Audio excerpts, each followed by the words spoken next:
ஒரு மனுஷங்களை ஆண்டவர் மேலே தூக்கி வைக்கிறோமோ அப்போ நம்ம ஒரு விக்கிரக ஆராதனை பண்ணுறோம் அப்படி தானே வேதம் சொல்லுது.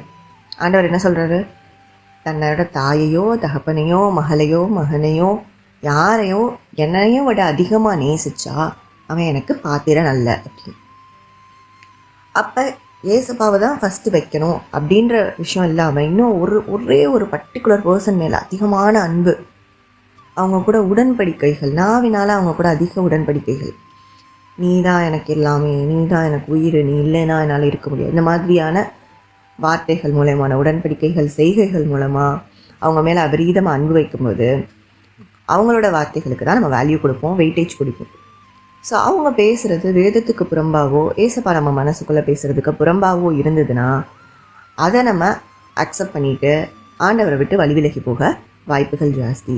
ஸோ எந்த மனுஷங்களையும் ஆண்டவருக்கு மேலே தூக்கி வைக்காதீங்க. இந்த நேரத்தில் மனுஷங்களிடத்தில் அன்பு செலுத்தணும்னு வேதம் சொல்லுது. ஸோ ரெண்டுக்கும் இருக்க டிஃப்ரென்ஸை நம்ம புரிஞ்சுக்கலாம். ஆக்சுவலி அது ரொம்ப மைன்யூட்டான டிஃப்ரென்ஸ். அன்பு செலுத்துறது வேறு, அவங்களுடைய வார்த்தைகளுக்கு கீழ்ப்படுகிறது வேறு. வார்த்தைகளுக்கு கீழ்ப்படுகிறது வேதத்துக்கும் ஆவியானவருக்கும் இயேசு கிறிஸ்துவுக்கும் பிதாவாகிய தேவனுக்கும் மட்டும்தான். ஆனால் அன்பு செலுத்துறது எல்லாருக்கும் செலுத்தணும். எதிரிகளுக்கு கூட அன்பு செலுத்தணும். ஏன்னா நம்மளுடைய யுத்தம் மாம்சத்தோடும் ரத்தத்தோடும் அல்ல. எதிரிகளாக நம்மளை பகைக்கிறவங்க கிட்ட கூட அன்பு செலுத்தணும். ஆனால் கீழ்ப்படிதல் தேவனுக்கு மட்டும்தான்.